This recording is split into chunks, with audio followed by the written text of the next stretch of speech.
Hello, everyone. I'm sweating quite a bit. I just ran into the house, so I don't think you can see it. I think I have like a little bit of I have like a mini filter on. No way. In StreamYard. Yeah, StreamYard has like it's called like touch up your appearance, and it's all the way far at the, like, you can move the little dot up in like increments of how much you want to touch up your appearance. I don't know. I should have. I'm curious to know what the like extreme other end looks like. I haven't even tried. Mine's just like as far at the other end as it can possibly go. So I think there's still like I don't know what it does. It probably just makes my face blurred out a little bit so you can't see like. It looks like a bit like where there's like a flash. Yeah. Like it has the like just like how I look in real life. Oh, I feel so deceived. Well, I think it's pretty close to how I but I think that it would just like you'd see more like uneven skin tone. Like I'd probably be like redder or something like that. You could see that I was sweaty and shiny, probably a little bit more. Make faces sweaty again. Oh, my face is always sweaty. I sweat so much. Like Good for you. Yeah, I think it is really good. And I'm very, very well hydrated. So I think that adds to the sweatiness. I'm never not sweating here. I feel like I was having dinner last night, and the waiter there, who sees me quite regularly, he was like, "How old are you?" And I was like, 44. He was like, "Oh, you look much younger. What do you do?" And I was like, "Well, I don't have children." I didn't say that, but that's what I thought. I was like, I get lots of sleep and I drank a lot of water. And I think the humidity and the sweating a lot really helps with skin stuff. And theoretically, I mean, I'm from Canada, but Vancouver is like, it's technically like a rainforest, so it's humid there. So I haven't gotten dried out and prunish just yet. But yeah, I think that the sweating is good for us. I've definitely been getting more sun on my face than I ever have, although you can hardly tell, and I don't think that's added to my wrinkliness at all yet. I'm sure it will someday. Yeah, I don't know about the sun wrinkle. I don't know how much I completely believe that that's true. I've heard theories about like the that seed oils being a bigger contributor to wrinkle and like skin deterioration, like the combination of like consuming lots of seed oils and then roasting in the sun, like the heat activating the like processed oils, or like I've heard all sorts of things about it. I feel like a bigger factor in my like kind of short little experiences, like when I'm dehydrated or from like drinking alcohol, I'll look in the mirror and I'll see lines I've never seen before. Like I've had that experience. And then also when I've been in drier climates, I feel like I can't even move my face. Like, so I definitely feel like that I've noticed a difference with that. But in terms of like humid sun exposure, yeah, I'd be like, does the sweating negate the toasting? I don't know. I feel like you're freezing up a little bit, but I can't tell if it's on my end or your end. Am I freezing up at all? Is anybody else seeing Isabella freeze up at all? I just want to know if it's my connection or if it's something over there. It's not terrible. You are just kind of getting a bit glitchy. Anyway, let us know in the comments if you're seeing glitchiness anywhere. I noticed it like when I was in like New Mexico is really, really dry. And I feel like I really noticed it in my skin. Like I could see little wrinkles. Oh, I think you've frozen. Oh no, maybe you haven't. I'm here. Sorry. Okay, sorry.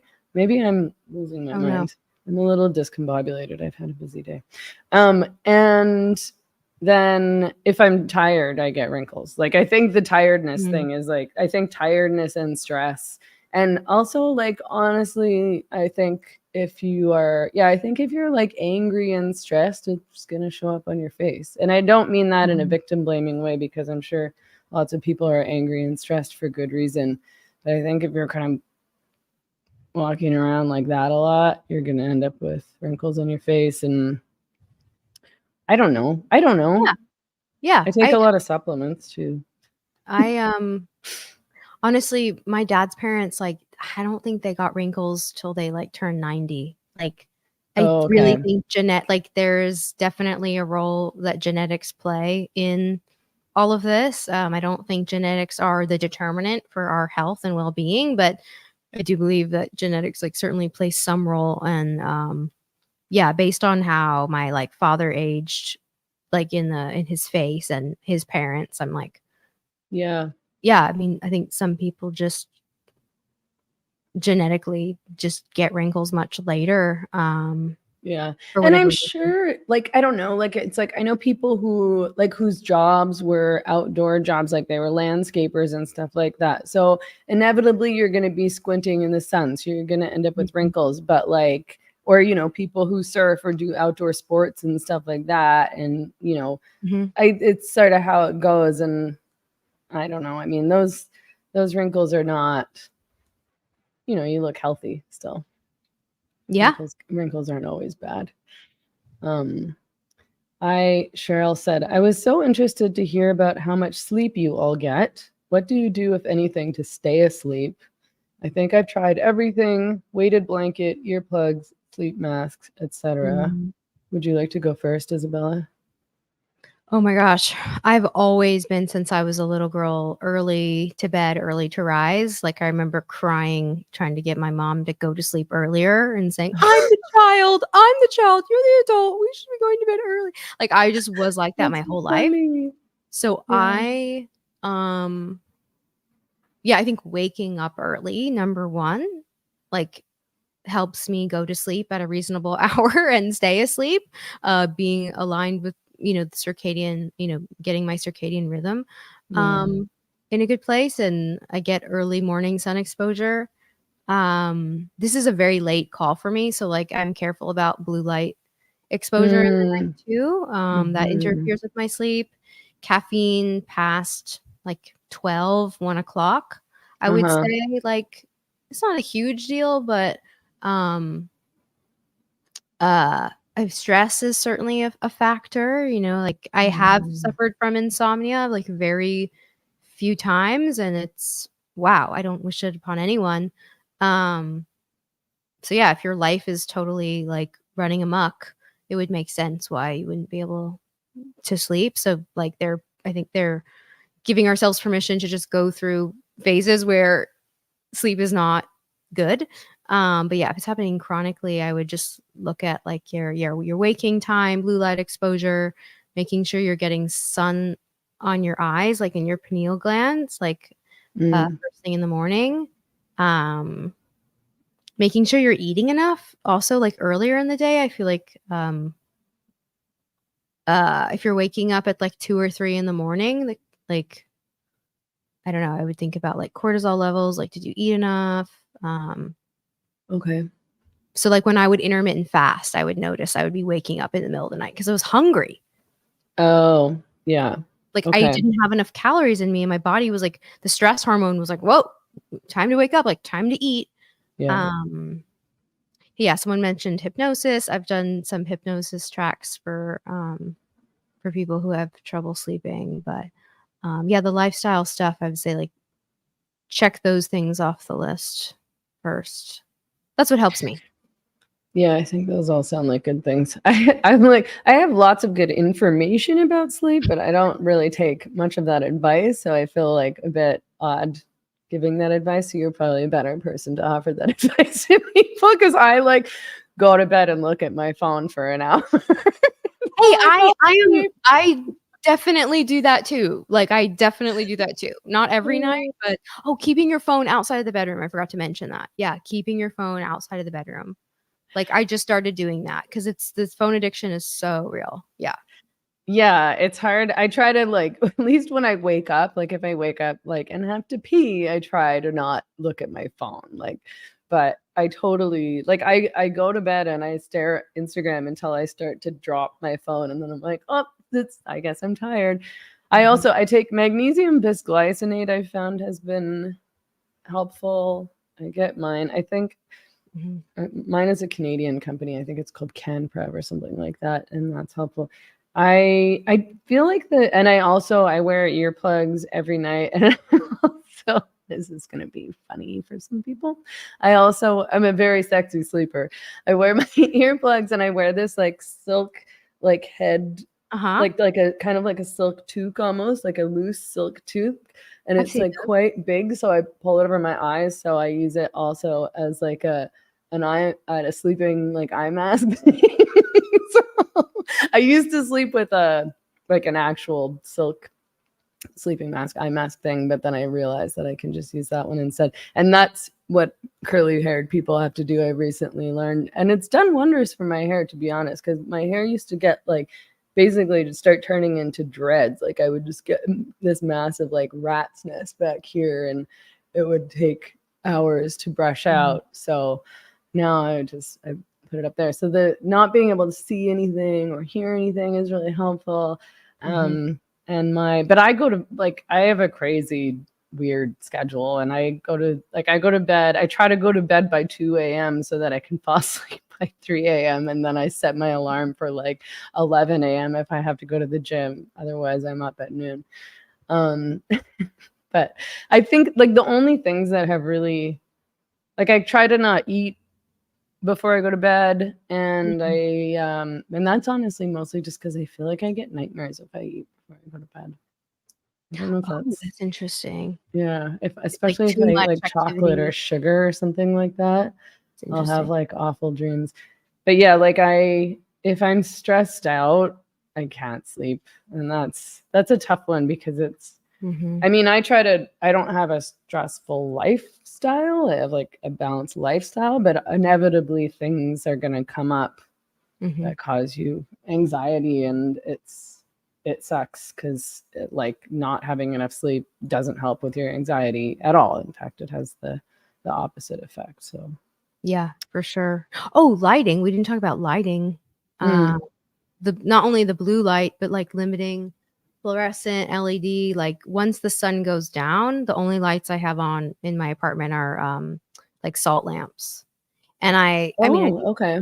Yeah. And cool. What would be cooler is like if you had like candlelight, like that would be even cooler. And if I used to wake up at like 5 in the morning and start my like computer work really early. And even then, even though I was on a computer screen, like the rest of my apartment, I would also try to keep as like low lit as possible until the sun came up. So just like mimicking what's ever happening outside, mimicking what's like trying to keep your inside as close to that as possible within reason, because you might not go to bed at 5:30. Yeah. I mean, I can't drink coffee really after like 4 p.m., which is probably comparable to your 12 p.m. So, but that'll keep me up for sure. So yeah, I think all of those things, but I don't know. And I like exercising helps a lot. I think being able to like, yeah, looking at the sun when you wake up at noon, at noon sharp. I'm like ready for dinner. No, I'm just kidding. Anyway, so welcome to the live stream, everyone. This is our weekly Where Are All the Women stream. We're here every Wednesday night at, well, it's 7 p.m. my and Isabella's time central, but for the rest of you, it's probably 5 p.m. Pacific or 8 p.m. Eastern. And this is Isabella Malbin. Mary Lou Singleton, who is normally with us, is on a plane home from Florida. So she'll be back next week, I believe. Isabella, if you're looking for her and aren't following her online, you definitely should. And she's at Whose Body Is It on Twitter and whosebodyisit.com. And Instagram, your ad is Whose Body Is It on Instagram too as well, right? That's right. Okay. All those links are down below on YouTube, everyone, if you're looking. It's 1 a.m. GMT. Is that like in London-ish? I think so. I have a lot of trouble connecting with anyone in the UK because of my like really weird schedule. Like I interviewed Mary Harrington at like, I think like 12:30 a.m. or something like that. Oh my gosh. Because she wakes up really early and goes to bed really early. And I was like, how am I ever gonna find a time for this? And I have training, like I go to the gym at like 12:30. And so it's like, so I was like, well, it's not like I won't be up at 12:30 a.m. So okay. Wow, that's a challenge. Yeah. But yeah, what else? We are talking today about grief, which I think is applicable in various capacities and relationships.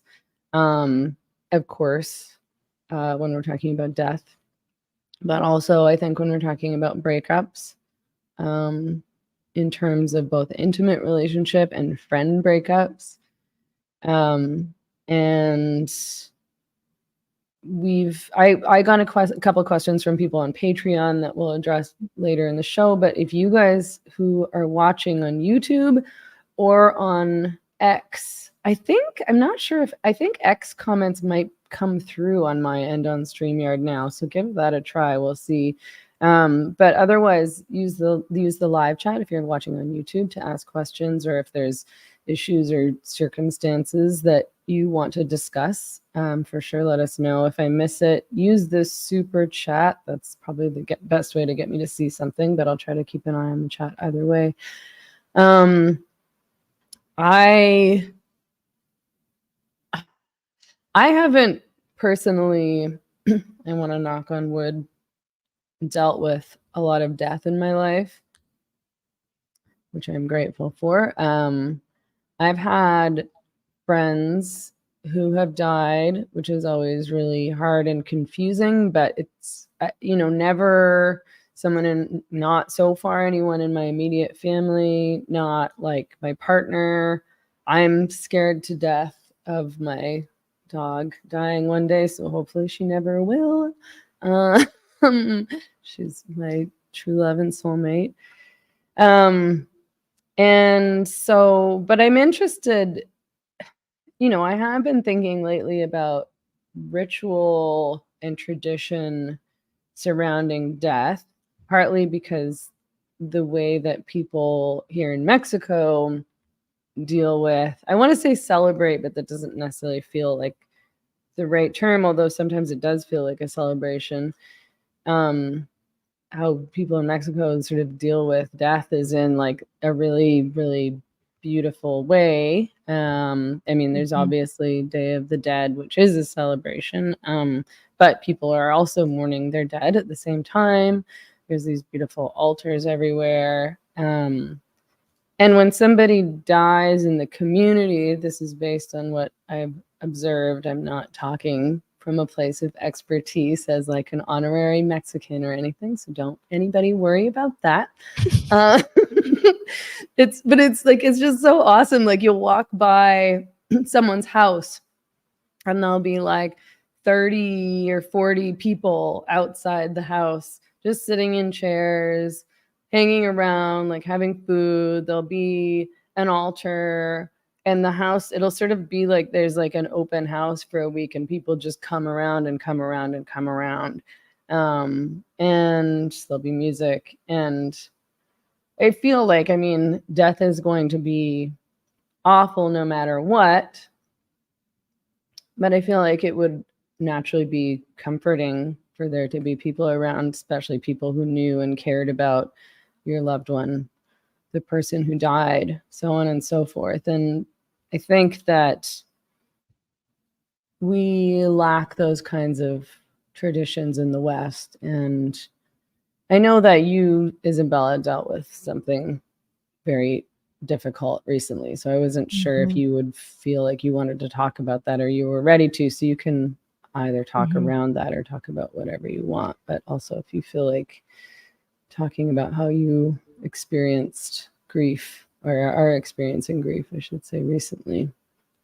Yeah, totally. I'd be happy to share. Well, my dad died on Day of the Dead, actually. Oh, wow. This past, in 2023. So it's been like 2.5 months. And, in Judaism, we have what's called the Shiva. So some overlap with, like the process of everyone coming to the house, like you were describing, over the course of like a week, is there to visit the family, offer food and support. But yeah, I think our culture definitely lacks ritual around death, unless you're coming from like a Jewish household or a Mexican house. If you're coming from a culture that has still retained tradition of, you're benefiting from that. But I think like a typical kind of secular burial situation where you're contemplating cremation or which casket to get, like when you're like having to make all those decisions, I can see how that process would be kind of confusing and overwhelming. And in my experience, I liked that there were things that were done in a certain way. Like I didn't have to decide things like when he was going to be buried, how he was going to be buried. It was just like in Judaism, also in Islam, the dead they're buried the day after. Okay. The day after, because there's no preservation of the body, there's no embalmment, there's no preservation of the body, there's no deciding what they're going to wear. Actually, I'll just stick to Judaism because I actually don't know many more details about how it's done in Islam. But other than that, they're buried the next day too. But yeah, and so it was very comforting to have a prescription for how that was going to be done and handled. And it was a reformed burial at a reformed synagogue. And I kind of resented it. I kind of wished that they were more strict about certain things because they have such historical significance. Like one thing that they do at a Jewish burial is they ask everyone who's attending the funeral to use the wrong side of the shovel to put dirt over the pine box where the dead is buried. And the wrong side of the shovel is supposed to symbolize, like you're doing it, but you don't want to be doing it. Right. So you're not using the shovel in the most efficient way. You're using it like the wrong way. So you're getting the job done, but you're doing it reluctantly because you don't want to be burying your loved one, but you have to. Okay. Interesting. Cool. I like that.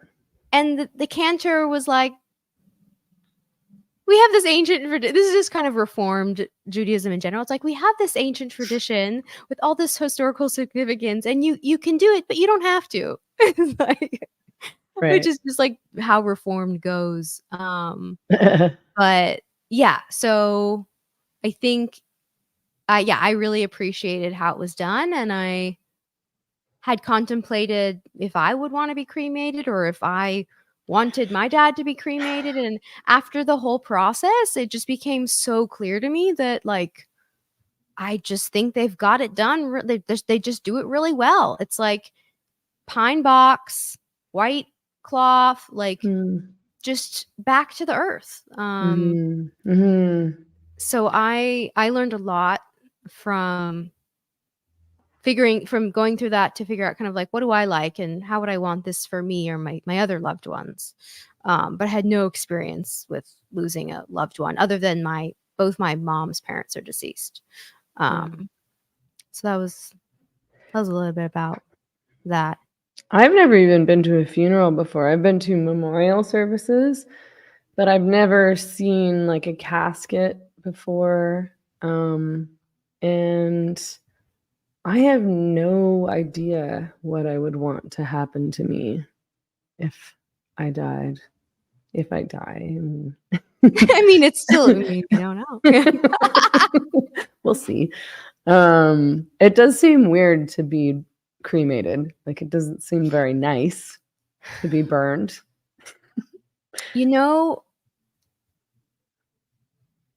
I've seen it be very efficient for a family who's gone through a traumatic death, who's like lost someone suddenly and has to figure out all the things. Like there are just so many things to do and figure out that like I've watched families go through death and them be like relieved that the wishes of the person, you know, were to be cremated, just because it eliminates like so many other like things you have to do, which to me says there isn't enough support around the death of the person, like, you know, to be relieved by, you know, by that more like efficient process. I'm not sure, but yeah, I'm also, and also Jews are not into the cremation thing, given like the gas chambers and like, you know, it's just like, it's not, it's a little, my mom, I mean, I feel like, yeah, uncouth.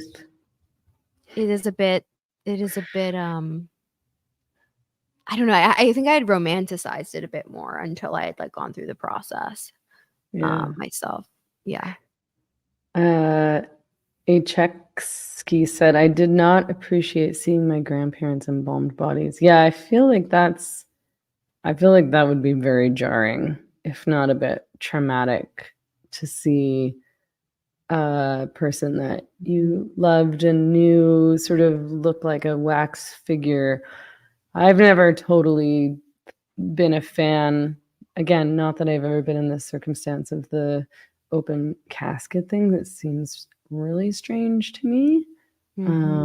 But I don't know what the traditions are surrounding that. So I guess all that aside, I mean, I think like, yeah, I don't have any advice personally about the actual experience of grief. I do feel like I wish that I were religious and believed in heaven. And sometimes I feel like I do believe in heaven because it's just a nice way to think about somebody or even your animal after they've passed away, because it just seems so strange to think, oh, this person is just gone forever. So I think that I sort of in some ways believe in reincarnation. I think I've said before, maybe on the stream last week, or maybe not, that maybe I might have just texted Mary Lou about that I think that my dog Emma for sure has been reincarnated. I think she's either got like a 10,000-year-old vampire trapped inside her, or some kind of like Egyptian queen or something. She's just so serious and she's so intense and she's so communicative, and she's never seemed to think that she was a dog. She's always seemed to think that she's like the same as me. And the new dog, Adelita, that I have is not like that at all. She's just like a regular dog with a regular dog brain, regular dog personality, stays on the ground at the table. I'm like, you're a little simpler than Emma.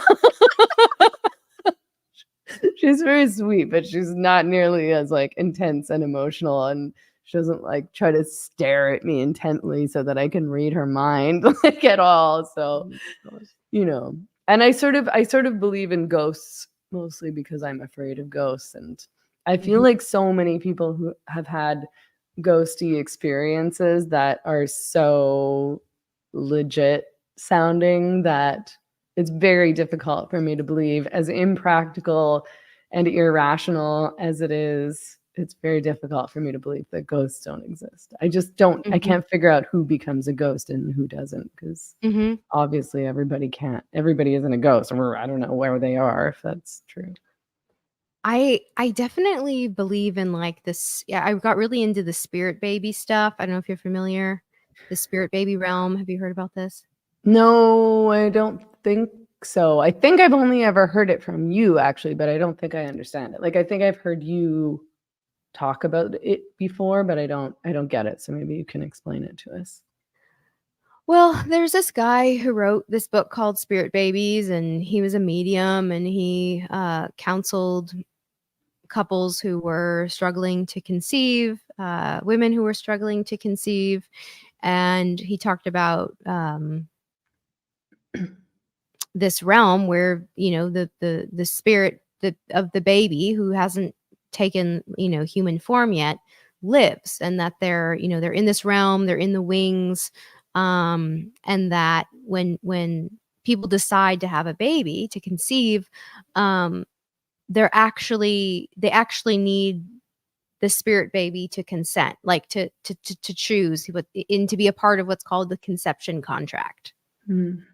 rather than two individuals saying, like, it's time we have a baby. He's like, there's actually someone else who's involved, and like they're deciding if they want you. Okay. And if they don't get what, if like, and he tells these stories where he's communicating with the babies in the spirit realm, and the baby's saying, Mom never sings to me anymore. And he advises the woman who's struggling to conceive to sing more to her baby. And then she conceives a month later, it's just like all of these conception stories. So when I read that book, I was like, that resonates. And, there's like stuff to be said about, when children have their imaginary friends and like who they're actually talking to. And like, I've heard so many stories of, the older kids, like, let's say they're like a toddler, who knows that the baby's coming before the baby comes, and will describe the baby, before the mom's pregnant, or will know the sex of the baby. And, wow. Just, I don't know. It doesn't seem like such a wild thing to me. Just having, we have to ask Mary Lou what she thinks about the spirit baby realm too next time. But, so yeah, that resonates. And so I think if I believe in this like spirit baby realm, then there must be something on the other end too. But I don't spend so much time thinking about it. I think, I had the gift of being able to be very present with my dad in that limbo space. I was with him for about a week before he died, where he was just in a kind of metabolic coma, not eating or drinking. And it was a very peaceful time. And it was like a almost dead, space. And I feel like I don't necessarily have so much curiosity, because I had so much closure in that like liminal space. And I feel like there's something to be said when you sit with women who are in labor for like days on end too. Like when you sit in the right before, and the, right before the birth or right before the death, there's so much there to work with and to think about and to witness and feel that, that the afterlife stuff I can get into. But I feel that when people are really fixed on communicating with the dead and speaking to the mediums, it's like because there wasn't closure, or there are things that haven't been said, or there's still lots of questions. And I feel like that's a really normal thing to have when you're grieving. And if my dad had died like in a sudden car crash, like I think you know, I would maybe have more interest in like communicating on another level. But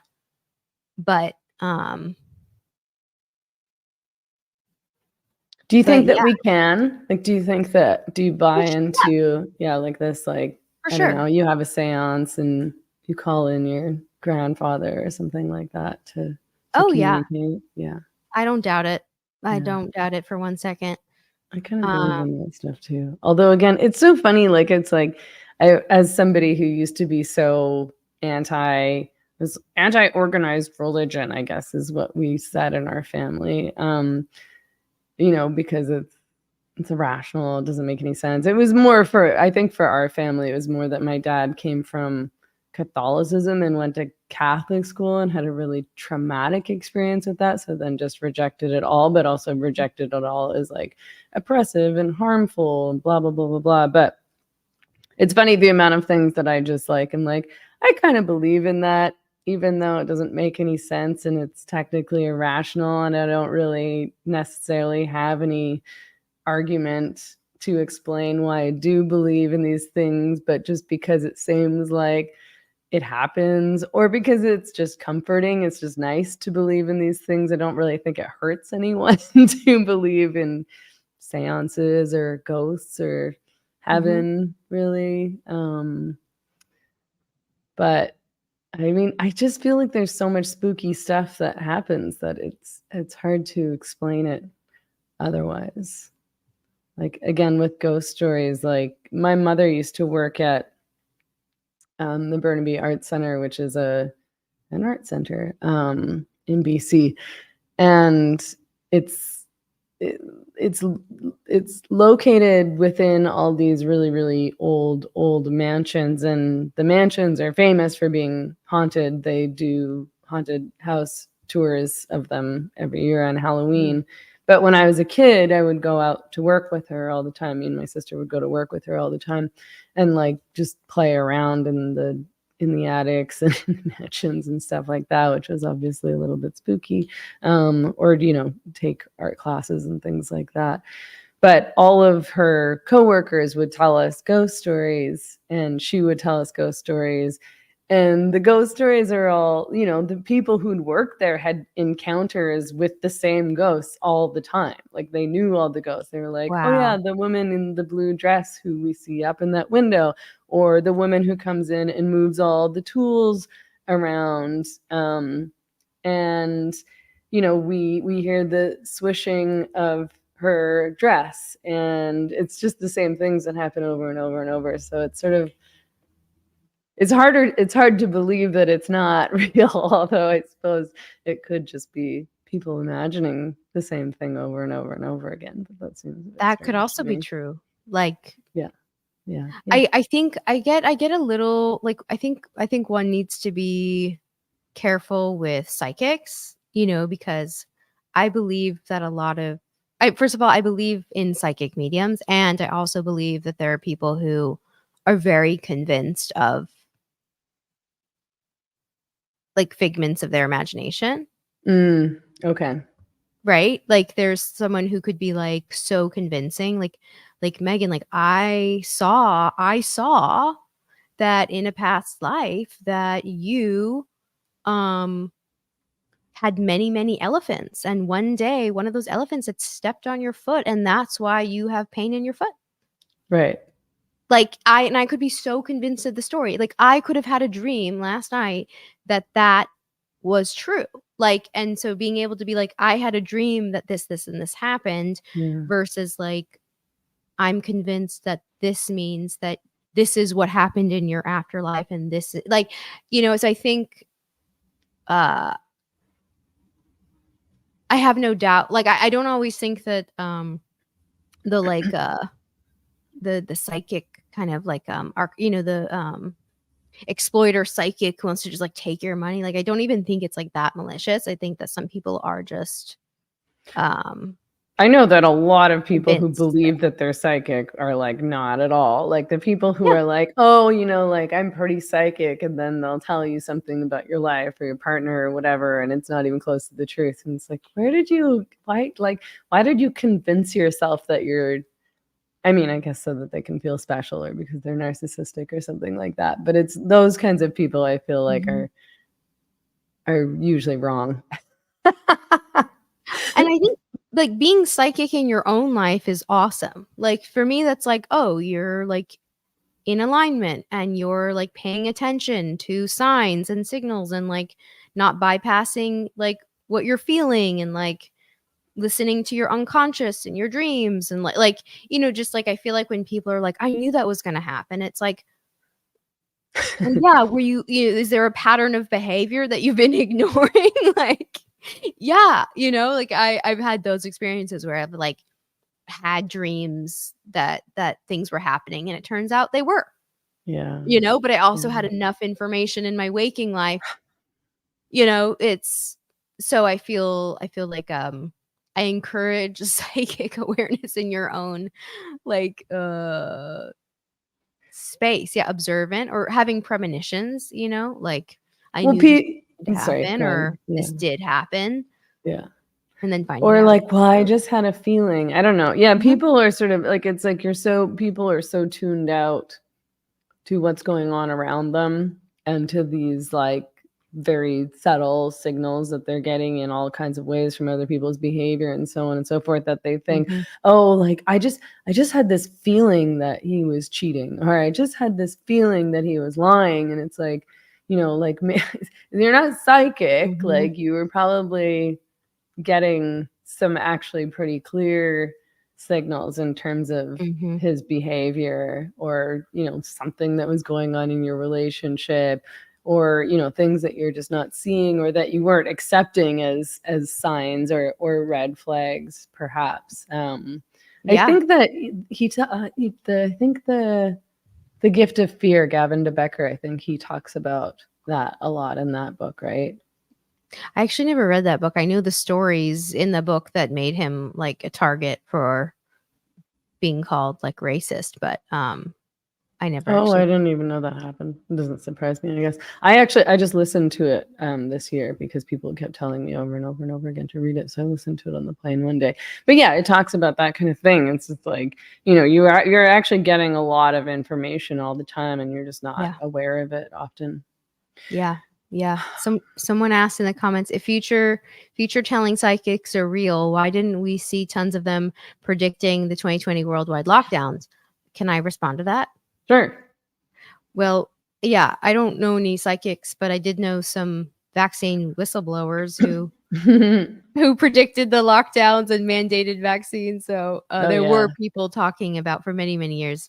I went to talks in like 2017, 2018, where we were getting warned that this was, I was getting warned that this was coming. So there were people who predicted it, not because they believe themselves to be psychic mediums, but because they were involved in medical freedom and following the World Economic Forum and CDC. And yeah. I mean, I don't know if there's such a thing as a future telling psychic. I would be pretty skeptical of that, but I wish that I'd been tuned into those channels, I suppose, because after it all happened, I realized that a lot of people were predicting that this would probably happen and were warning us early on, but I missed all that. So next time, hopefully, get more of a heads up so we can move to another country next time. No. Hopefully I'm tuned into some different channels now. I think I am. Yeah. But I mean, I don't know. Do you have advice for dealing with grief? I don't know if there is any, but yeah, I think the biggest thing with grief is like people having regret. Like regret of not spending time with that person, not saying the things you wanted to say, not getting things you need to get set up. If you have the gift, if you have a family member, a loved one, a friend who's sick, thinking about what you can live with and what you can't live with, I think is really important. I think that plays a huge role in the grieving process. Like, I think it's a real gift to in the grieving process to just be sad, like, and to just miss the person. I think that would be the best case scenario.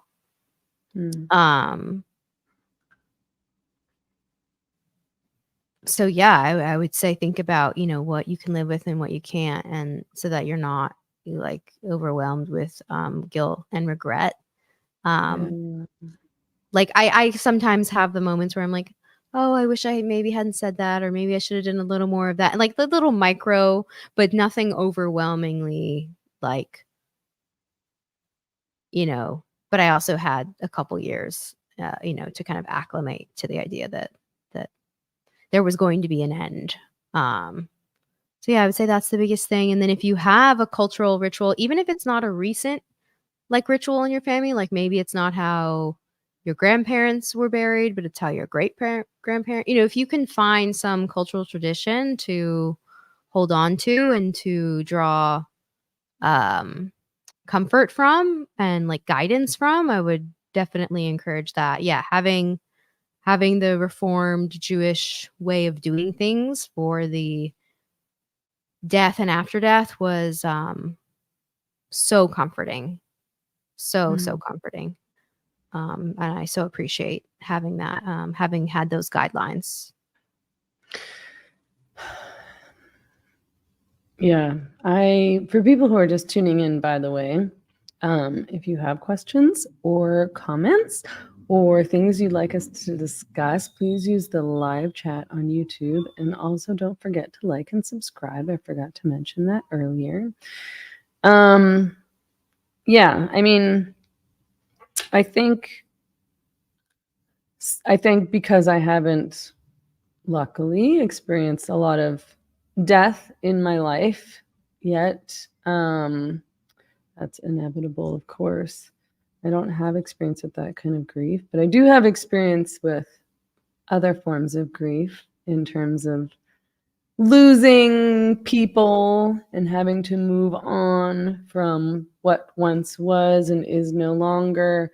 It is funny because when you go through a breakup or when you lose a friend, whether it's your choice or theirs, I don't know. I think that people will say often to treat it like a death, and I mean that can be, or that it feels like a death, because it is weird. It's weird to be in like the closest relationship ever, which you are when you're with an intimate partner. When you're in a relationship with somebody, like there's nobody else in your life that you're closer to because you're usually living with that person.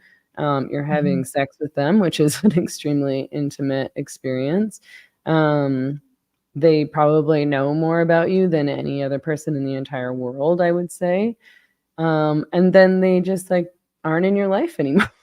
And it's really strange. And I think that there is kind of like a grieving or a mourning process. And I mean, I think I've gone through a lot of breakups because I've been in a lot of relationships. And they kind of all feel different. Some of them have been horrible, and it's taken me so long to get over it and to start to feel normal again. And sometimes I've broken up with people and then been like fine the next week, or even like invigorated. Like I'll feel almost like high. And I think, of course, those are the kinds of relationships that you want to be out of and that you feel oppressed by. And so once you're out, you feel like free and excited about life, despite the fact that maybe you might miss them here or there, or wonder about certain things. But I mean, the first time I ever went through a breakup, it felt horrific because I'd never been through it before. And so you don't know the feeling's going to go away. This is how I felt in any case. I'd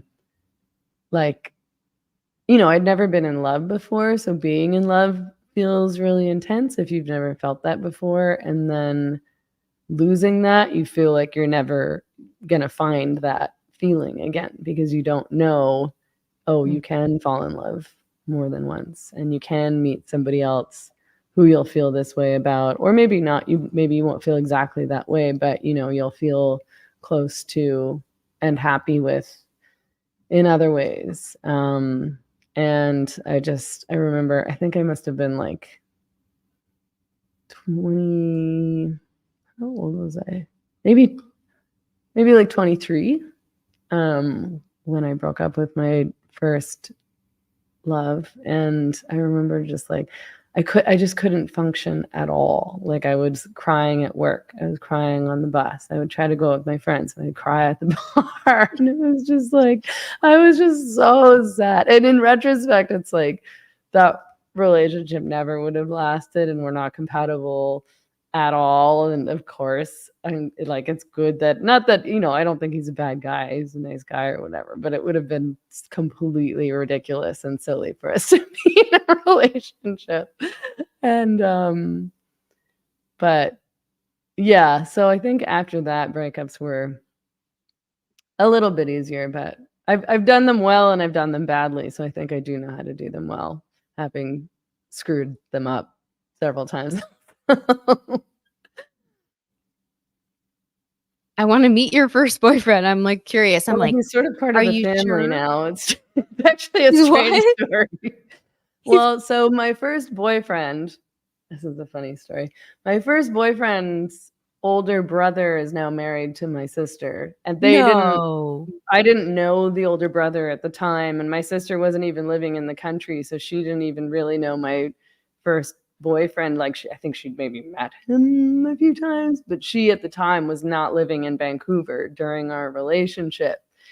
So And I think I met his older brother like maybe once or twice. He also, I think, wasn't living in Vancouver, or he wasn't around. They weren't close then or something like that. And so years later, after we broke up, my sister randomly met this guy at a party and told me, and my sister had really had boyfriends before, so it was like a big deal that she'd met somebody and it was serious. And she's like, I met someone. I was like, oh, who is it? And she sort of described him, and she was like, well, his mom's Polish and his dad's Serbian and yada, yada, yada, and his name is blah. And I was like, is his last name? And I said the last name, and she was like, yeah. And I was like, and me and my first boyfriend were still friends at this point, and we were very upset about the relationship. We were like, this is gross and weird. We were like, this is basically like incest. Oh my God. And then they got married. And now I see my first boyfriend at Christmas every year. Is that not weird? Like, that is so weird. And I'm really good friends. I'm really close with my sister's husband, the brother. That is so funny. Yeah. Wow. Really strange. Wow. My story's not interesting or exciting. Yeah. And my sister's my twin, somebody in the live chat. Not identical. We're fraternal. We look very different. We have very different personalities. That's the other weird thing, is that we have pretty different personalities, but there must be on some root level something that's connecting us to this family. Like, whoa, that's interesting. That's really interesting. Yeah. Wow. Yeah. Yeah, my biggest confusion and denial after my first breakup, which like I was broken up with, like of my first serious boyfriend, was like I couldn't understand that he physically, like he literally wanted to be away from me. Yeah.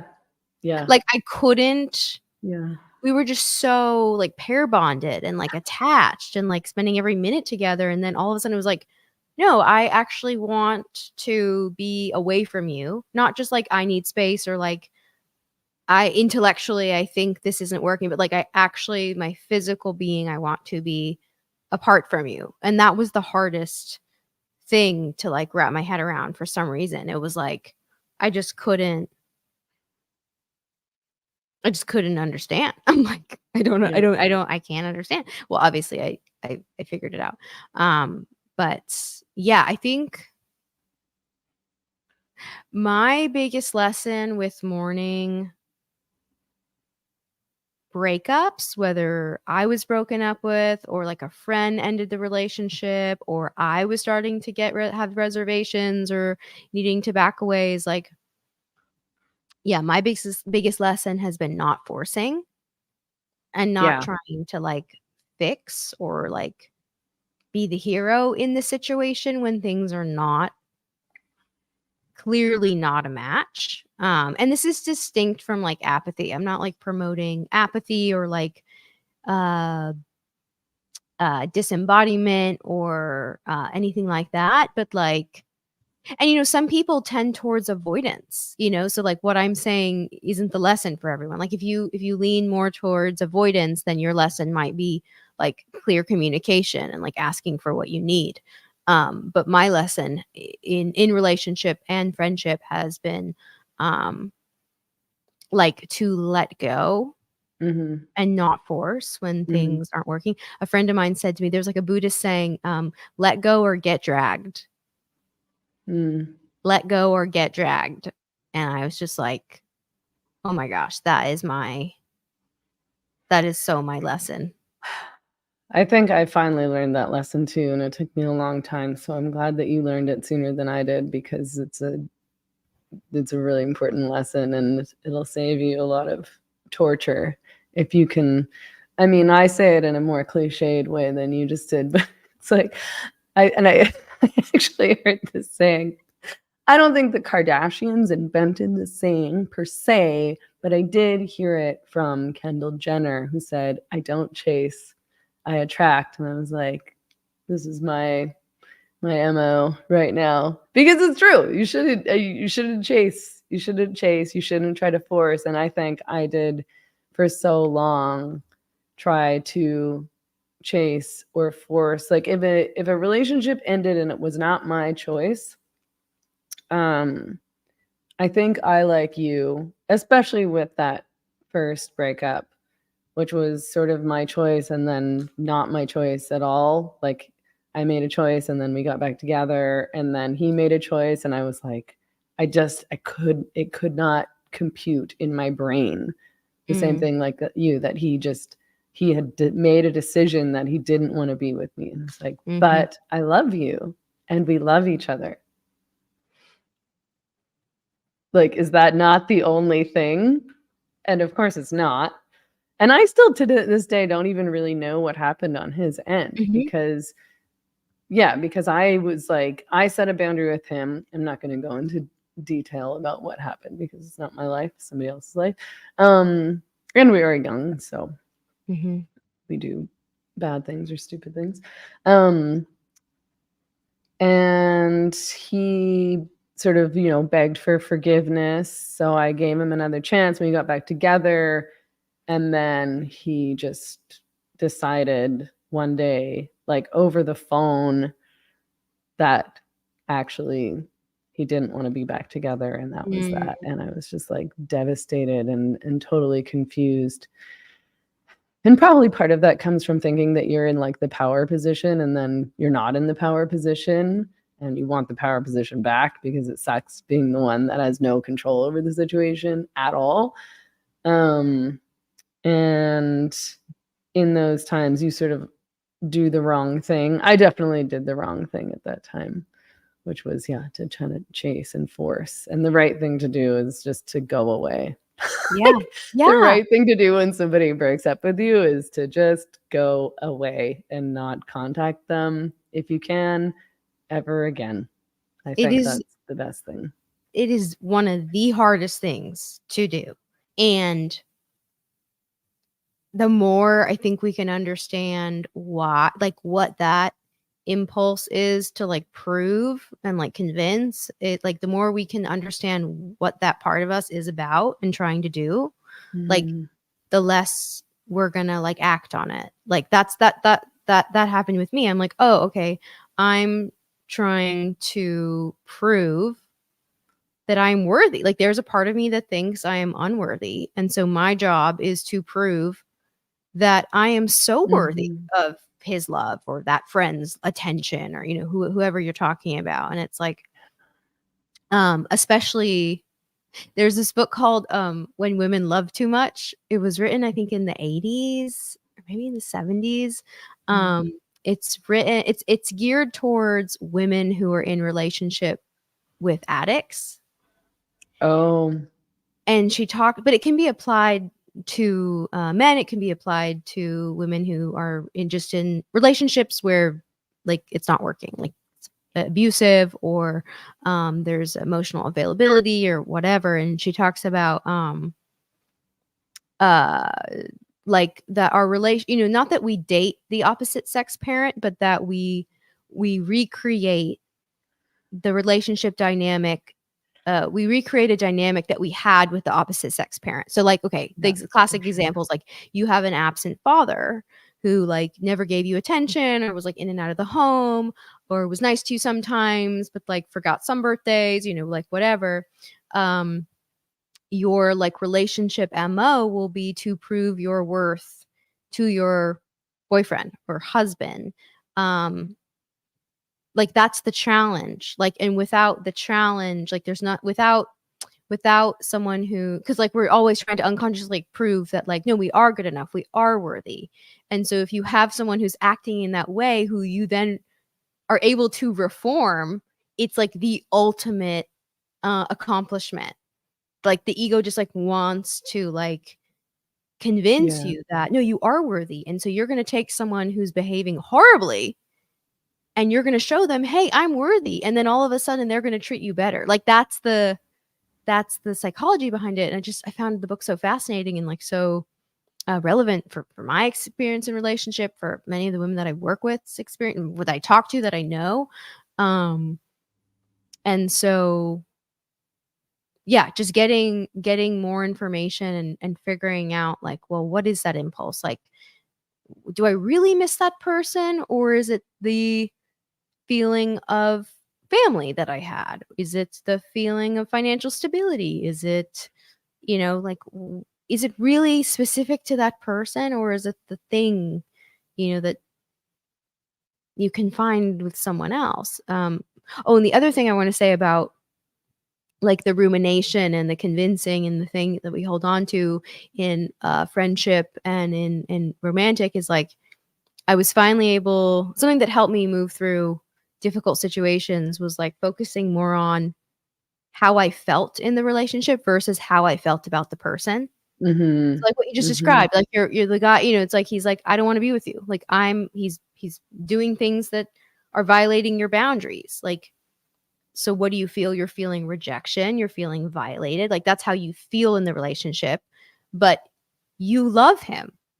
You love that vacation. You love this one thing about it. And it's like, it is so, or like, I love that sixth grade, sleepover I had. And I thought we were going to be best friends forever. But like now the reality of the situation is your best friend from middle school is threatening to dox you and you feel very unsafe. Like, like, Yeah. like you're panicked. You have anxiety around meeting up. Yeah.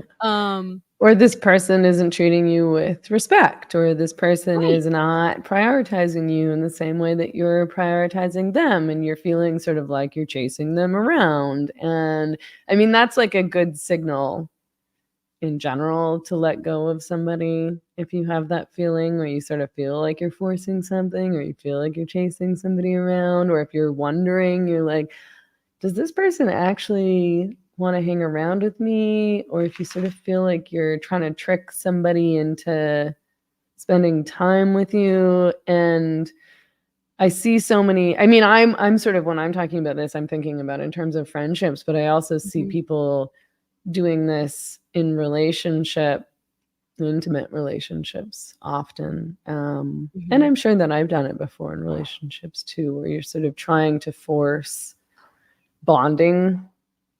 You're trying to force it to be a more intimate relationship than it actually is. And that's the time that you really need to stop doing that. And it's just, and I've been on the other end of that too, where someone is trying to make me be in a relationship with them that I don't really want to be in. Yeah. And it feels yucky. Like it's unattractive. Like I hate to be mean, but I've been there. So like it makes you, like when you're sort of trying to set boundaries and push somebody away from you and they're coming towards you, and it makes you want to be around them even less. Like it's just an unattractive quality, whether that's like a friend or an intimate partner or whatever. Yeah, it's like a vicious cycle, and their inner child's trying to prove, well, Megan, like I am really fun. I am really funny. Like we can go on good trips together. It's like, but just one, I'll do this for you, and we like the same things, and I like this stuff. I read this book that you like. Okay. Appreciate how hard you're trying, but you can't force somebody to want to be around you. It is so painful. I mean, rejection is, oh my God, it's so terrible. Horrible. It's so embarrassing, and like it's just I wish that we were all had like a lesson in like healthy breakup recovery, like patterns, or I listened to have you ever listened to Jillian Turecki? She has a podcast called Jillian on Love. Oh, she's just like a relationship expert therapist, and I love her approach to relationship, and she speaks to single people and also people in relationships, and yeah, she speaks a lot to the grief of the breakup, and she's got some good content on like why we obsess over our ex and like what is that about, like what is rumination about. It's hard to learn lessons, and it's also like, and it's really hard to learn the same lesson over and over and over again, which you'll often learn. Like I've like gone through breakups and then spent a decent amount of time on my own thinking about, you know, like why this didn't work or what I did wrong or why I don't want to be in a relationship with somebody like that again, what to do next time. And you sort of, or often, you know, have gone to therapy for a while and so on and so forth. And you're like, okay, good, got it. Like, the next time I'll be perfect. I've learned all my lessons. Now I'm a perfect person. And I know all the red flags. I know how to date properly. I know how to not, you know, chase somebody around or force something or to obsess or distress.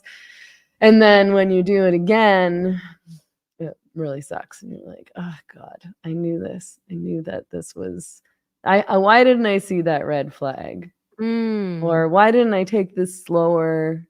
Or, you know, yeah, I don't know. I mean, I've gone through, I do know how to break up well, I think. And like I said before, it's just kind of, I mean, the best way to break up is to just cut off all ties and move on with your life. I agree. Like block them on social media. Don't internet stalk. That's like so toxic. And I am actually pretty good about doing that. Like I'm like, I don't want to know what this person is doing at all. That doesn't help me in any way. I don't want to spend any energy thinking about what this person is doing. I don't know. Yeah, I don't want to know where they are. I don't want to know if they're seeing somebody else. I literally don't want any information. And then you just kind of like, you try to stay busy and you exercise a lot. And like exercise, it sounds like very simple. And I guess in some ways it is, but exercising helps a lot. Of course, you're changing like the chemistry of your body. You're like, you're just moving energy in your body. Of yourself course. Endorphins. To combat the bad feelings. And it's something that you can do where you can't ruminate. Like it's something where it's not like you're reading or you're working and you're getting distracted, obsessing over or feeling sad about this person. Because you do have to focus on what you're doing when you're exercising, but it's not like it's a kind of the perfect distraction. And I don't know. And sometimes, like, I mean, people always say like you can't run away from your feelings or from your problems, but I broke up with somebody before I moved to Mexico. And it was really exceptionally hard because the guy was such a fucking narcissist and he was such a like he was so avoidant and so toxic to be in a relationship with. But of course, I thought we were soulmates because we had like this intellectual compatibility that I'd never felt in any other relationship before. And because we'd been friends before we were in a relationship, so I didn't want to like lose the friendship, but I couldn't deal with the friendship and not being in an intimate relationship also. And so I was constantly feeling rejected and panicked and confused. But when we broke up, it was during COVID. So it was like I was also completely isolated. And I couldn't meet other people. I couldn't hook up with other people. I could barely even see my friends. I couldn't get out of my own world. I was literally trapped in my fucking apartment. And I did everything I could. I tried to, like I started gardening and I was exercising and like focused on new projects and like doing every single thing I possibly could. But it wasn't really until I moved to Mexico that I was almost instantly over it as soon as I got to Mexico because, I couldn't see him, I couldn't engage with him, and I started meeting new people. And I was happy here and enjoying my life. I could be outside in the sun all the time. I was like very socially stimulated. I was meeting other guys and it was really amazing how fast I got over the relationship once I got here. So I sort of also can recommend like leaving. And, when we had lived really close together, we lived in the same neighborhood. So when I did leave my house to walk down Main Street, I was constantly on guard because I was worried or thinking about running into him or seeing him walking down the street and like, oh, is he there? Like, is he at the pool when I'm at the pool or like, turning down his street like driving down his street to get downtown, and you know, we had all like so many mutual friends, and I would kind of constantly be getting information about him whether I wanted to or not, because people would be like, oh, I saw blah blah blah today, like, oh, is he seeing I'm like, shut the fuck up. Like, please don't ever, why would you ever say that to any, oh, he's not seeing that girl anymore. I'm like, why? What? I got rid of that friend, by the way. It said that to me. I was like, shut the fuck up, you manipulative, passive aggressive cow. Sorry. But that's, you know, like, that's a weird thing to volunteer to somebody who's trying to get over a relationship. Oh, I thought he was seeing that girl. Is he not seeing that girl? I don't know. I don't know who he's seeing. Why would I know who he's seeing? Anyway, so if you do break up, I would recommend moving to Mexico. I think that's where that was going. I'm not totally, I support that. I think we all get over things in different ways, and I think there's no way to bypass, you know, like, by all means move and also feel all your feelings and figure out, like, you know, I think we can have our really true stories about who they are, but like the ickier stuff for me was like, okay, well, what is it about them that I thought I needed? Like, what? And why did I behave that way in this relationship with this person? Why didn't I just say, like, fuck this behavior and leave? Yes, that's a great question. That's a great question to ask. And like, that's the only way you break a pattern, is to like have that awareness and, you know, get curious about the parts that, you know, chose to remain in dysfunction or whatever. And like, it's like allow yourself to be treated badly. Yeah. It's so hard because like once you mix up, you know, attachment and pair bonding, like this is like one of the hardest things to do, like to leave a bad or abusive relationship. Like, I don't know that, I think it's one of the hardest things that a human can do in their life. Like, seriously, it is so chemically addictive and complicated. And I do think, yeah, I mean, like loneliness plays a really big factor. I think the fact that we're not, like I've had this experience. I've talked to plenty of women who've had this experience, you know, who are just like sick of being alone and sick of living alone, and, you know, partnerships and boyfriends, you know, that are not great, you know, are meeting the needs in some capacity, you know, like in this culture of like isolation, like we're not, we're not, most of us are not living in community. It's not, when I say it's like not healthy, I just mean like it's not,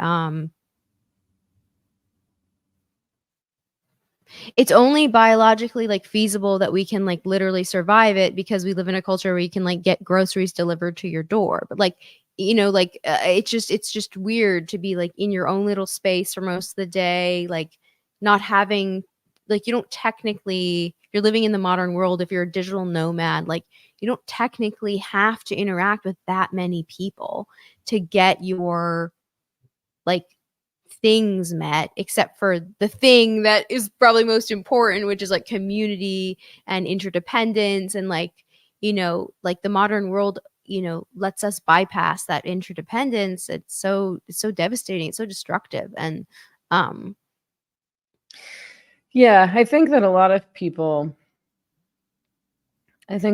women stay in relationships because, you know, it's like, well, I have somebody to do stuff with, and fear of like, I mean, I have this fear too. I think I don't necessarily choose to stay in relationships because of this, but I definitely have this fear of like, what if something happens and like there won't be, like, what if I choke on my food and there's nobody here to know that I'm choking and take me to the hospital? Like, that's actually, I mean, you could choke anywhere.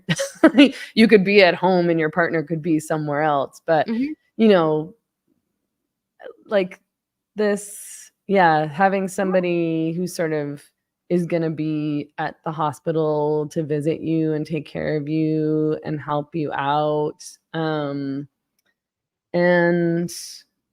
yeah, I mean, the abusive relationship thing, leaving an abusive relationship thing that you brought up earlier, I wanted to talk about a little bit, just because I often hear people say, like, you know, well, you stayed. And you should have chosen to leave, and you're accountable too because you stayed in that relationship. And a lot of people will offer to support a woman the first time she tries to leave, which I'm sure is not really the first time she's tried to leave, but to them it's the first time. She's probably tried to leave at least several times before they ever hear about it. And then rescind the offer to help if she goes back and then tries to leave again. And I get that. You know, there's people that I've distanced myself from for sure because I just don't want to engage with that kind of drama anymore. And often because when they get back together with the man, you're expected to pretend as though nothing happened and to hang out with him. I'm like, I don't really want to hang around this guy who's abusive to you. So we can hang out, but don't fucking bring him around and make me act normal with him. Like, but yeah, the leaving an abusive relationship, people who've never been in an abusive relationship before don't realize how difficult it is and how confusing it is. And part of that confusion is just that you don't want to think of somebody as all bad. Like, Then just they're because a not. man's abusive, and they're not, exactly. They're not all It's bad. not Like, that's somebody the whole who's just a problem. fully evil Yeah. person. Like, there's usually with guys who are abusive, there's lots of good things about those guys. 100%. That's what makes it so confusing. Yeah. That's what makes it so confusing. And you want to believe that they can change, of course. They usually don't. I think that they usually don't. I think it's fair to say they usually don't. But, you know, like, I don't want to believe that people can't change. And I know men who, you know, were abusive when they were younger and then are in a new relationship or marriage, you know, 15 years later, and they're not like that anymore. But at the same time, I think, yeah, it's not so easy to leave. And it's very confusing when somebody convinces you that they can change, or that they have changed, or that they've done all this work, and things will be different, and they seem to offer accountability. It's not, usually abusive men don't usually sound like the stereotypes that are offered about abusive men. Sometimes there's red flags, but I remember when I left an abusive relationship when I was like 20, I was 27, maybe 27, I think. And I went to see this counselor. I was living on the island, and there's sort of only one option in terms of counselors. And he basically gave me like a binder with all these like worksheets and these lists of things that abusive men do. And it was taken out of the 50s, you know. He'll want you to stay in the house and cook and clean. He has old-fashioned patriarchal ideas about like what women should do. And, you know, you're passive and he's dominant, and you need to learn how to stand up for yourself. And I was like, I know how to stand up for myself. That's not the problem. But yeah, it's very confusing to be confronted with somebody who treats you really badly, because you're like, why would you treat me like this? And I don't think it's easy for most of us to process that. Yeah. Oh my gosh, it's devastating. It's absolutely devastating. Yeah. It's yeah, it comes back to the worthiness thing. It's like you know, like, I think, you know, it's like, I want to believe that I am worthy enough. Like, the self-worth gets so mixed up with how they're treating you. Like, that wanting to prove that you are worthy of them changing. Like, that thinking like you're the goalpost. Like, if they can just see that I'm worthy, they will change. Like, that they're working hard, and that they love me so much, and that I need to stick around to see this thing through, so that I can finally, like, fulfill the childhood wounding of, like, I'm going to prove that I'm worthy of your love. Like, I'm going to stick around long enough to see you love me and like treat me well, because like that's my challenge. And like it's like the archetype, like that woman. And then I like can finally resolve this struggle with my father that I never will resolve, that he never, because he never changed, right? Yeah, and this woman does not like, according to like the women who love too much, is like this woman avoids men who are kind and patient and available because there's no challenge. Right. There's no challenge. It's not exciting. Well, and it doesn't feel familiar. There's that thing where Mm-hmm. you're in relationships with men that feel familiar and comfortable, and you're used to these behaviors because, I mean, it's like, it's a shitty cliche that, certain kinds of men use against women, where it's like, oh, she has daddy issues. But I mean, everybody has parent issues. That's where you learn Mm-hmm. about everything, especially relationships. But, if your father treated you in a certain way, that's totally what you're used to in terms of men's behavior. And men who treat you differently, it's unfortunately like biological in a lot of ways. I mean, I don't know if biological is the perfect way to describe that, but, you're attracted to people on a subconscious level. Mm-hmm. And unfortunately, that means that you'll often be attracted to people who are toxic for you. And that's a really hard one to deal with, and I don't know if we ever really fully can. I like to hope so. I think we can totally break the cycles. Yes. Okay. No, I completely Good. think that. Glad to hear that. I mean, I mean, we'll see who I end up with, but I was definitely, I was able to break a cycle in one relationship, like it was hard, but it's like I was just watching it play out in that classic, Freudian, like way. And yeah, it's super. The cool thing about getting out of a narcissistic abusive relationship or a toxic dynamic, or getting out of a relationship where you are just fundamentally incompatible, whatever it is, like I feel like in some ways there's so much more information online about like narcissistic abuse, and like I mentioned Jillian's podcast, which is so fantastic. And like I just think it's cool if you can't afford like one-to-one therapy or cognitive behavioral therapy or whatever, you're not interested in that. Like there are like some fantastic like online course. I know it sounds ridiculous that I'm saying this, but it's like it's true. Like I mean, yeah, it's an interesting time technologically to have interpersonal problems. Like in so many ways, we've relied so much on technology, and like we're in this space of like isolation and lacking social skills or not being able to exercise our social skills as much. On the other hand, there's so much more information that's accessible and consumed, can be consumed quite easily, with deliberate intent. I'm not talking about doom scrolling, your explore page or whatever, but yeah, I think that patterns absolutely can be broken. So there's hope. And it feels really empowering to break those patterns. It feels empowering to do things differently than you did in the past, and to realize that you can do that.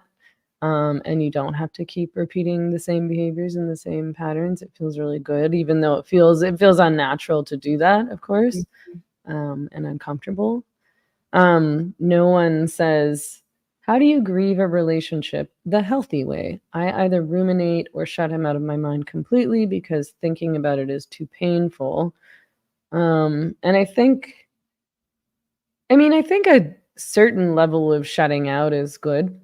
I think ruminating is bad. I think once you start obsessing and fixating, you need to go outside for a walk or go to the gym or go, talk to somebody.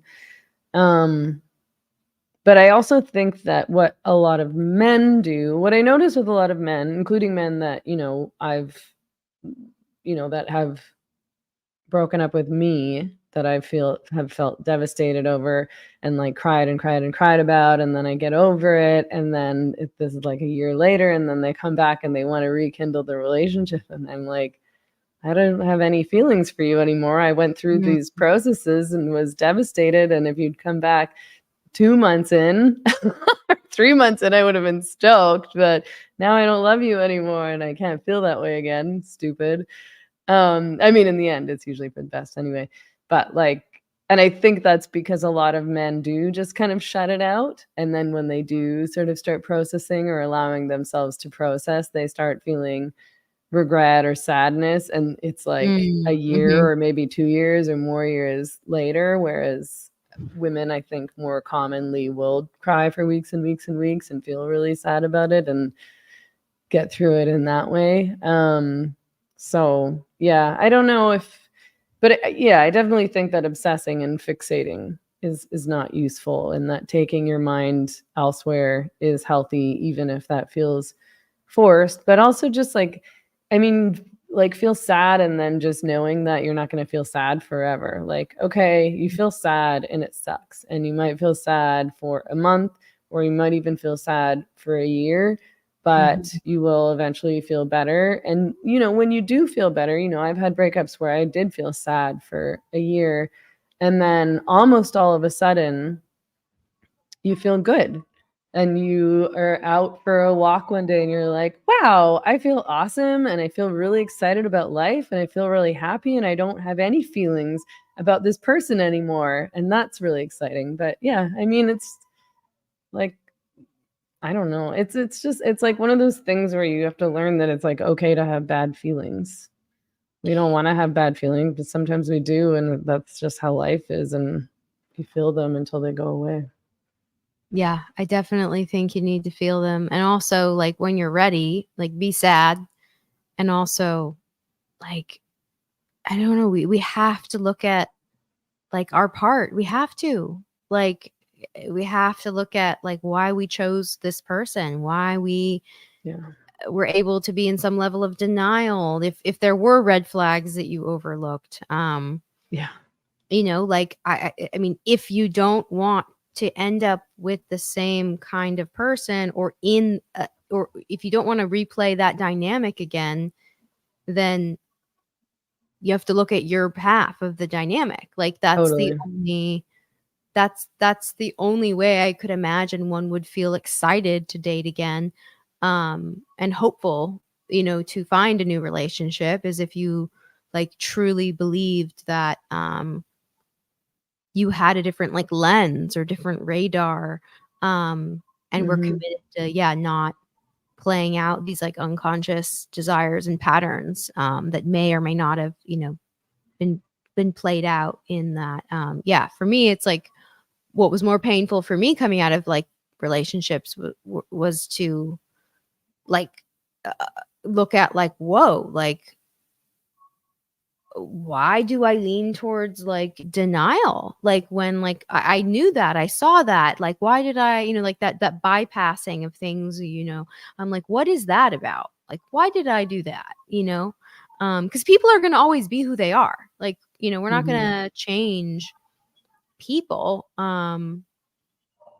But if we can, like, be honest with ourselves when things come up as best we can. I know there are master con artists out there, so that's true too. But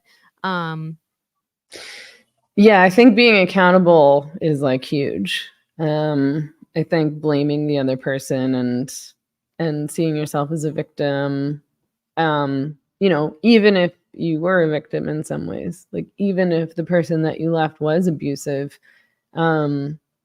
I don't think it's useful to totally blame them. I think you do need to have some level of accountability in terms of the choices that you made, you know, why you stayed, what you could have and should have seen early on, the red flags, what behaviors you can't accept in the future, what you're not gonna, you know, you're not gonna give any more chances if this happens, because you'll just end up in the same situation all over again, and it's not empowering. And what's the point if you didn't learn anything? Like, what was the point of going through all that?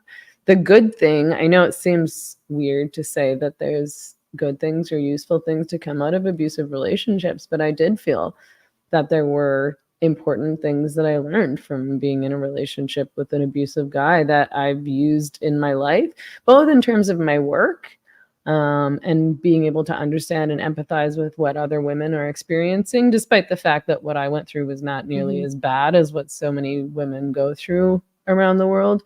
But yeah, recognizing those dynamics that, you know, when sometimes I look at women who are my age and I'm like, how can you be so naive? And I look at men in the same ways when they think, oh, when I meet a man or sometimes even a woman, and I'll be like, oh God, this guy seems like a total narcissist. This guy is like a walking red flag. And my male friend or partner will be like, what? He seems fine and great. And the women who don't see that either. And it's like, well, I think that I recognize certain things in certain people because I've gone through this experience before, and I've had to see it and think about it and process it for a really long time. To be able to recognize those things again. And it sucks that you have to go through those things and learn those lessons in such shitty ways. But yeah, it's important because some people, I mean, I think that some people grow up, you know, in healthy families, and they know how to set boundaries, and they know what acceptable behavior is and what unacceptable behavior is in a way that seems almost natural or inherent to them because of how they grew up. But for those of us who don't, you do need to learn those lessons and then check yourself, and recognize those kinds of behaviors and personality traits and so on and so forth in the men that you meet or the people that you meet. Yeah. 100%. And this isn't like you deserved it. Like, this isn't about you deserved it or what they did wasn't that bad. I see Emmy saying both at fault is a handy thing for abusers. It's not about fault. It's about recognizing like manipulation tactic. I mean, you could think of it as like, I don't think it's both at fault at all. It's obviously like, his fault if he's being abusive, but you also like can spot those warning signs and stay out of the relationship or leave earlier or get out before things get dangerous. Yeah, and there is a vulnerability in like who abusers like target. Like there is a vulnerability, like low self-worth, low self-confidence, like women with eating disorders. I mean, like think about all the like the Jeffrey Epstein, like when he was, oh my God, I mean, it was so fucked up when he was targeting those girls at the Upper East Side schools. Like he was going for the, you know, absent parent, low self-worth, eating disorder, drinking, like he was going, you know, it's like we have to be able to see our like unique vulnerabilities and nourish those and like cultivate confidence and awareness, and also, you know, get more skilled at noticing like manipulation tactics and narcissistic abuse and lies and just, I mean, like as best we can. It's not a perfect formula, but yeah, I think like it's really hard stuff to face. Yeah, like what are my unique vulnerabilities that that made it hard to leave or stay too long, or and like, you know, narcs usually go for really, like, on the other hand, you know, narcs go for accomplished, confident women, you know, like to suck from them too. So there's that. Totally. It's not always like the woman who has the absent parent, you know, who I just described. Like there are all sorts of reasons why, like passive and puts up with target anything. Yeah. It's you disagree. Covert, coercive manipulation of my variety was a shocker. Yeah. But maybe next time it won't be. Yeah. So we could, we could argue about, like, okay, did you miss the red flags? Were you in denial? But like, there's no way, that's an impossible conversation. I think the point that we're trying to make is that, what have you learned about this kind of abuse that will make the next relationship, not that? How can you spot that now with your X-ray vision now that you've been through hell? And like, are there things that you can do differently in terms of dating, which, are things like, and again, there's no formula, is not always perfect. And sometimes, you can't really get to know somebody until you get to know somebody often too. So, it's like, to take things slow and to date somebody and maybe not sleep with them right away. I'm very bad at doing that, but I think that it is good to not sleep with somebody right away if you can manage not to, because that confuses your brain. It just does. It tricks you into thinking that you're bonded with somebody and in love with somebody that you really don't know and that you're not really bonded with and not necessarily in love with. So like those kinds of things.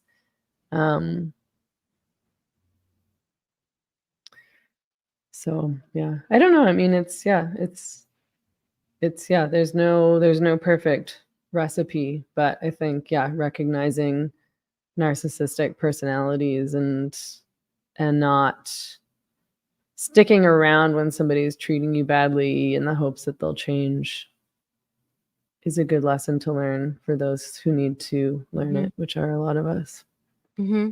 And I have to, like, since like coming out of bad relationships, like the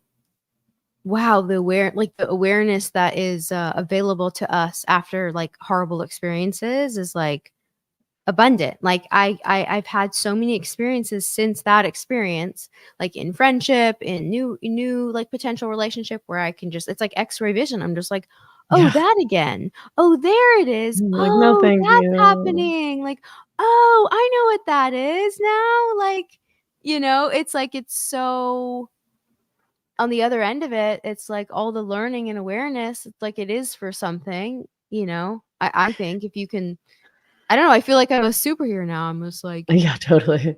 I feel like that about friendships. Again. Yeah, it's like, where I I'm know like, oh, I don't like this. Like, oh, you seem like you have some kind of personality disorder, or oh, you're manipulating me, or you're trying to draw me into drama, and I'm just not going to be friends with you anymore. That for sure feels like a superpower, because when I was a teenager, I was just like, I just like clung to friendship, which I interpreted as loyalty. I was like, I'm a really loyal person, but it meant staying friends with people who were total assholes.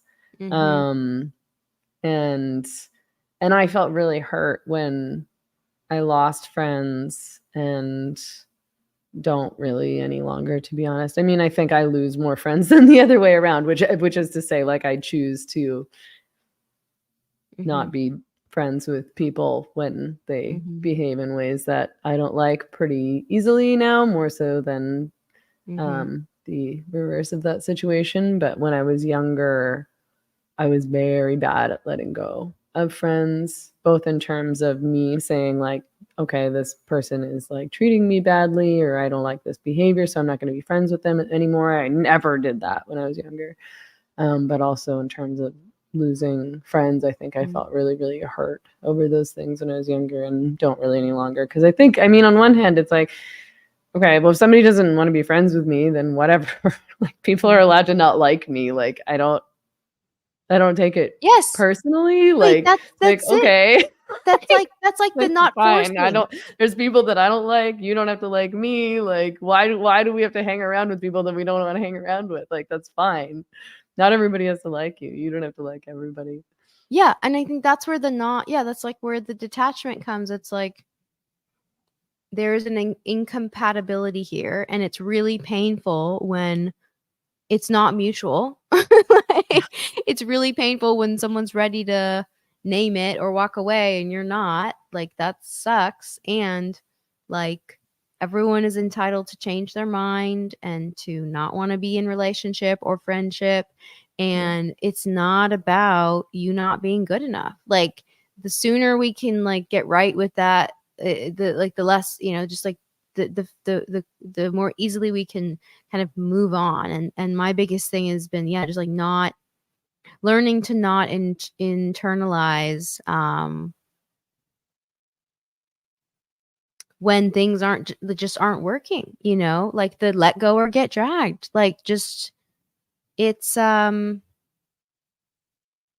I think this comes like I think there's like a emotional stunting that we're all suffering from around like the myth of like best friends forever. Like there's like when you're children, you're like, you literally think that your like kindergarten best friend or your group of, your middle school crew is going to be these are going to be your best friends forever, and that's awesome if you still have best friends from middle school. I have, I'd say like one or two, still from age 5, which is great. But that like group of high school or, middle school friends that I just, no, it's not a thing anymore. Like and it's okay to let go. Like it's like I think we're all still like really healing from like this sister wound or this like modern myth that, you have your crew and you stay together, through thick and thin. And that's just not how globalism works anymore. Because of globalism, it's like we all left, everyone changed, everyone moved. It's really difficult to stay friends with people when you don't live in the same place anymore. Like practically it's impossible. Not natural. There's some people that I'm friends with who don't live here anymore and we stay in touch. But the other people that I was friends with that I spent a lot of time, it's interesting, like who I used to spend a lot of time with in Vancouver, who I don't speak to at all anymore, and who I do still speak to. But yeah, and I think women get insecure about, like, they worry that, I don't know, I think they worry that somebody's not telling them something, like somebody stopped being friends with me because they're mad at me about a thing and they're not telling me, which, is sort of, it's a reality for a lot of women because a lot of women engage in passive aggressive ways. And, I feel like, so I feel like on one hand, that's a real fear, but on the other hand, like the way that you should deal with that kind of feeling is to be like, whatever, then like either they can tell me what their problem is if they have a problem with me and they want to talk to me about it, or they can't. And we just won't be friends anymore. It's not my problem. I'm not going to spend any energy trying to guess what other people are thinking, or guess if somebody's mad at me, if they can't. Or don't want to bother to talk to me about it. My strategy has been like clear communication, and when everything's been clearly communicated, if the actions don't match the words, then it's the let go phase for me. Like I do give people, like, if I'm in a conflict or I feel like someone's being passive aggressive or I've been passive aggressive, it's like my MO is to confront and communicate, where some people's MO is to be avoidant. And so after I confront and communicate, if there's if it's clear there's a mismatch or they're saying one thing and behaving in a different way, then then I move on to the let go phase, because it's also really easy to make up stories. When we're hurt, when we're wounded, when we're rejected, it's really, really easy to project our insecurities and to make up stories that they don't like me and they thought this and that. And it's like, that's why I'm always assuming, and sometimes the story is right, and that's great. It's like stories are useful. Sometimes the stories are right, and sometimes they're really off. And we've made up an elaborate story, because we're feeling a certain way. So, and I think it's fine to be like, if I care, then I'll ask, like, is everything okay? Is something going on? And, if they don't want to talk to me about it at that point, there's not really much I can do. And then that's kind of their problem. It's a let go. Sounds like a let go situation. There was a question. Yeah, definitely. There was a question on Patreon that I wanted to get to before we log off, which we should do soon because it's been almost a couple hours now. If anyone else has any questions or comments that they want me to see, that you want us to address. Put it in the live chat now or forever hold your peace. But George on Patreon asked, I think this is a hard one actually. Okay, so George on Patreon says, hi, Megan. Since breakups were on the list, I would like to hear any takes you might have about dating as a gender critical young person. I think Isabella will have maybe more insight into this than I do. Maybe not. I think she will. I'm 24 in Victoria. I can't escape. Victoria is on Vancouver Island, for those who don't know. And it's very woke. I just got dumped by the girl who I was dating, and I have a suspicion that it was because of my GC views. Okay, little Emma? But I will never know. Anyway, I have been pretty heartbroken and trying to get back out there, but I find that 90% of women in their 20s have pronouns in their bios and have swallowed the pill. How might one introduce GC views to a new date? First date, second date, in the talking stage, or do I ignore it until it organically comes up? I have just felt hopeless because it feels impossible when such a large proportion of women my age have been conditioned into thinking I am an evil bigot, especially at school where I study exercise science. I go off the rails and don't shut up when the sports gender issue comes up in our classes. Everyone at school knows me as the crazy anti-trans guy. This guy sounds great. Yeah. I hope that somebody dates him because he sounds awesome. Me fighting the faculty about gender ideology has become a significant part of my life. So what I'm trying to say is it's pretty unrealistic for me to hide this part of my life to a new date. He said, I genuinely need some advice because I feel defeated. Which, oh God, I can only imagine. First of all, Victoria, like it's just, it's like Vancouver, but smaller, and it's a university town, and it would just be a nightmare to be a Gen Zer there and to not have these woke views. I think we should do a shout out for George. George, Totally. I'm willing to help you. I will do a shout out on my Instagram, and I'll say there's a young gender critical guy named. I'll say I'll just do a shout out looking for gender critical people in Victoria. I do that for my private clients. Yeah, I do that for my private clients. I do that for women in my membership. I'm just like, look, Megan, you and I are turf magnets. Like, let's use our magnetic powers to do some connections.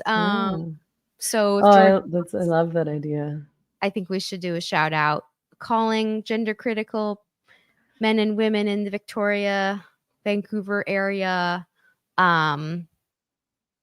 Yeah, so I think that would be cool. And George, if you want to, if you feel comfortable, I mean, if you're watching on YouTube right now and you're a female and you're in your 20s and you're a TERF and you want to connect with George, I guess maybe send me a message or send Isabella a message, and then we can hopefully connect you to George somehow.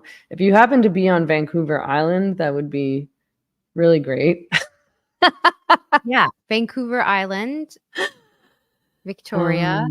Okay. In Victoria, awesome. But Vancouver Island is traversable enough that I think that, like if you're in the Nanaimo area, that's fine. The Duncan area, great. I mean, Victoria would be hard. I was going to say to him that you'll need to kind of expand your circles a little bit because I think it will be next to impossible to meet somebody who's turfy at your university. For sure. I would also be curious about if George is into medical freedom, because those circles tend to be totally awake when it comes to the trans stuff. You could also, I mean, the WDI is like, I think all women. So I don't know if that would be a good resource. I mean, I guess he could, but I know they have chapters all over Canada. Maybe WDI local chapter might be a good resource too. I agree with the freedom people. I think most of the people that I met over on the island when I was there in like August, September, who were involved with the freedom movement, who were also getting involved in fighting back against gender identity ideology, were older. But yeah, everybody pretty much got it, and they were some really cool people, and I'm sure there's got to be some younger people in the mix there. So I agree with Isabella about the connecting with the freedom movement thing. If you can, there's people doing that kind of stuff all across the island, from Nanaimo to Victoria to Courtney to Comox Valley, and and I do know that, yeah, like I'm sure it's hard to find these people, but I know at, our events that we've done and at other events that I've done, there's almost always some younger women who come and say, like, I feel so isolated. I don't know anyone who thinks like me. I don't know who I can talk to about this stuff. There are plenty, George, you are in a good place. There are a lot of gender critical women looking for gender critical men. I can say that with certainty. There are plenty of gender critical women who are wondering where their gender critical boyfriend is at. So totally. I have total faith, and I commend you for putting yourself out there and asking for help, because we have to like be visible to like get the things that we want. Like how else would we know you were looking for a gender critical girlfriend? So this is awesome. I think in terms of like when to reveal your gender critical beliefs, I think like I would want to know how much willingness you have to like introduce the topic. Like, are you interested in playing more of like a educator role on this topic? Are you willing to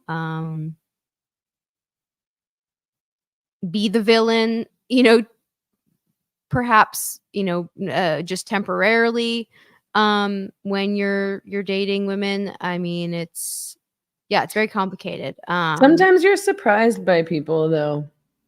I've been surprised by people a lot that, I'm just talking to, and they ask me what I do, and I sort of explain fairly vaguely, but not so vaguely enough that my views are hidden. And you'd be surprised at who is like, oh, I totally agree. This is so crazy. I'm like, oh, cool. Like, and people who are a lot younger than me also, like I do, as much as I'm critical of Gen Z. I have friends who are 25. I have friends who are 29. I have friends who are 30 who don't buy into this stuff. But, I think that those people probably don't go around advertising their views. So it could be sort of useful to talk about this kind of stuff early on. But, it's not like I get like, I wouldn't want to go on a first date and necessarily start talking politics, but.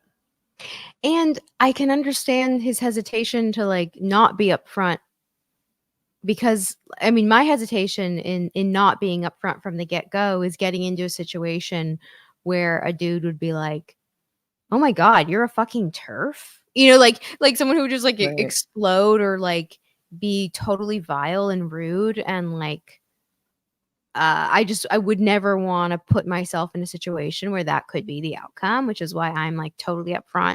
And I'm not on dating apps. So, I meet people, organically. I'm, Yeah, me too. People. But yeah, I would. You can drop hints. Like you can say subtle things that will hint at what you think, or at least get them to talk about what they think. You don't have to start this in a like combative way, or announce yourself as a TERF, or be like, it's all a fetish, huh?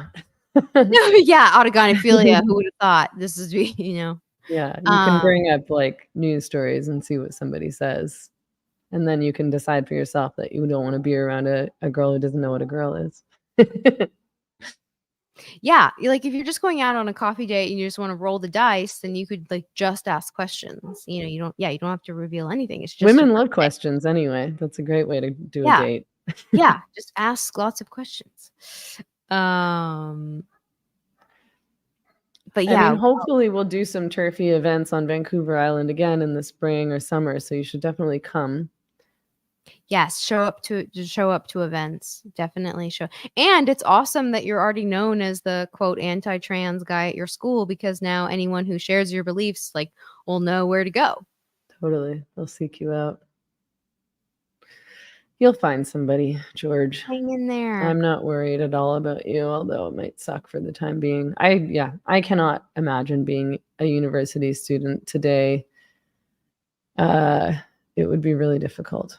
Yeah. And I sympathize with young people who are navigating that right now, for sure. But I think that's all for me. Do you have anything else, Isabella? No. But yeah, if there's any young people on the island, young women on the island listening who want to connect with George, please let us know. We would love to connect George with somebody awesome. I'll do a shout out on my Instagram. Yeah. Okay.